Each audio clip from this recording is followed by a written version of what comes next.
when it comes to the question of conscious experience, I think it gets much more difficult in the sense that because you know, consciousness is, you know, many people acknowledge it's really a mystery. We don't really understand what it is, you know, what it is that makes a mental state conscious and what that consciousness consists in.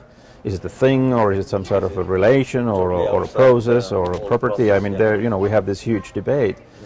But one of the things that I've done myself is to look at it in more terms of our phenomenal experience, and you see, there's a long tradition in Western philosophy which is sort of studying the structure of phenomenal experience.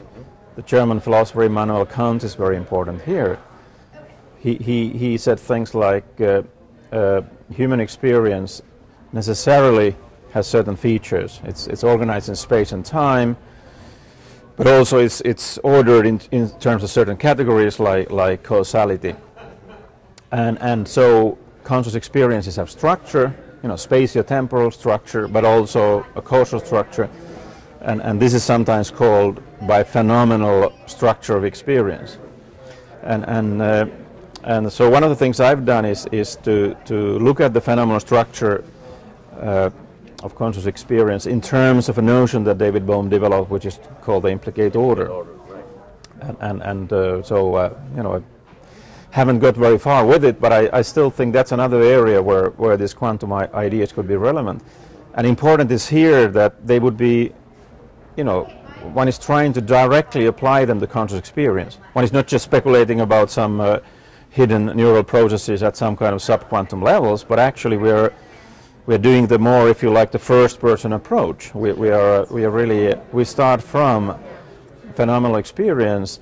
Then we ask, well, what is the order that prevails in the phenomenal experience? Okay. And then one of the things I've done is David Bohm developed this notion of the implicate order. So what I've asked, well, does the implicate order prevail there? And actually Bohm himself suggested that in his book Wholeness and the Implicate Order in 1980.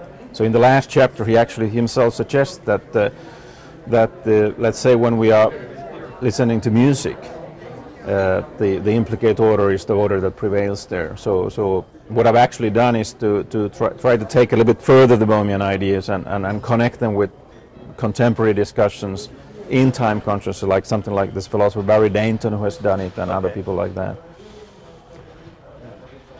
So that's those are sort of just a couple of examples how quantum ideas could be relevant. One possibility is that the actual physiological processes involve quantum effects, and the other idea is that if you like, the order that prevails in the phenomenal experience could be kind of similar to the order that prevails in quantum processes, and we might be able to understand the different levels in terms of unifying concepts, such as the implicate order. Okay. So, would you say quantum mechanics and science belongs, or probably in the domain of implicate order, and relativity more in the explicate order? Well, not necessarily. I think I haven't really talked so much about the relativity, but I think one of the ideas is that physicists are struggling with is to unite quantum theory and general relativity. Right. And some people have suggested that to do that we cannot begin by assuming space-time. Right. That we have to start from a deeper structure. Something I think Wheeler called it pre-space, okay, and Bohm and Hiley call it implicate order. Right. And then then from that structure we could then derive our space-time.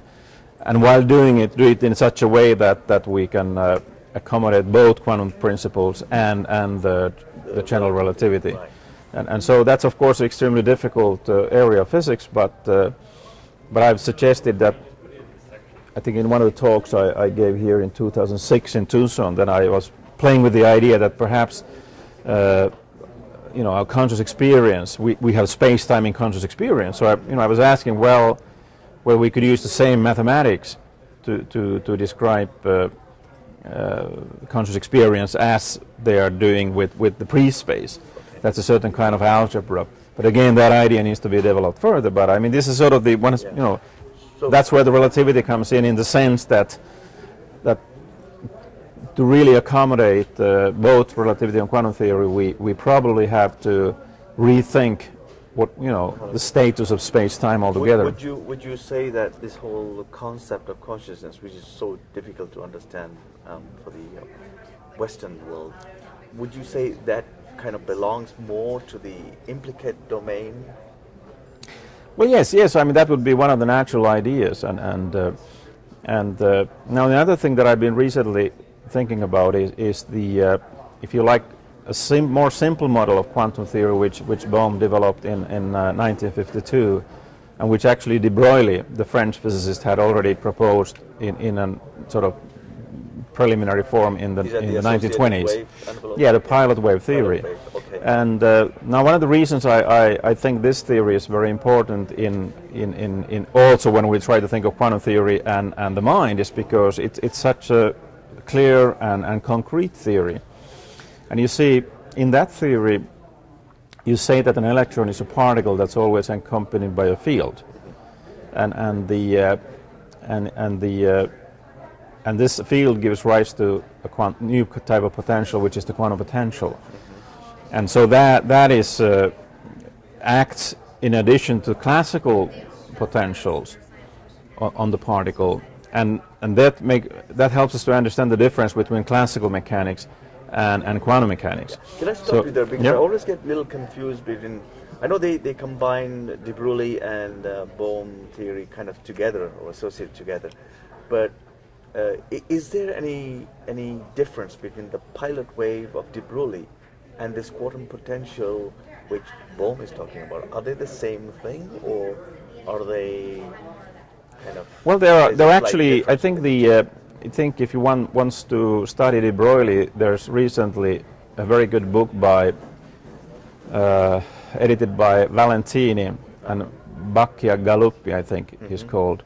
It's called Quantum Mechanics at the Crossroads. Okay. And they really try to make clear that you know what de Broglie's achievements were. And he had I think he had a couple of different models already in the 1920s. Okay.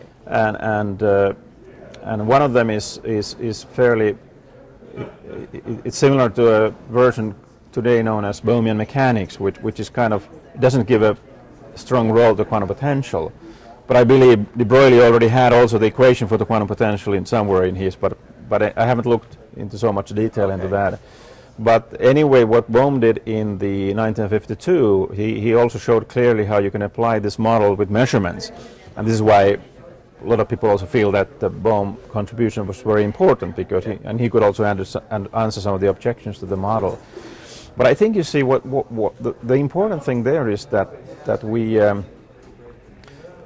get a very simple model of also the relation of the quantum world and the classical world. And this is, you see, in many interpretations of quantum theory, this is really not very clear. We could almost, you know, I recently thought that maybe, you know, the problem of quantum theory is the problem of the world. and because you see, we have all this different interpretation of quantum theory, but in some sense you can see that each one of them imply strong assumptions about the nature of what is a world, or what, you know. And in the case of Niels Bohr, for example, Bohr is reported to having said that there is no quantum world, there is only the quantum mechanical description, and or that the task of physics is not to say describe the world, but rather to say what we can say about the world, if I remember correctly. And so in a way, for Niels Bohr, he was reluctant to talk about the world at the quantum level, or give us a quantum ontology, if you like, and perhaps more emphasizing the classical world. But anyway, it's a subtle question. I mean, a lot of people have written good articles about Bohr, and for example, Henry Falls would emphasize that Bohr had a kind of realist viewpoint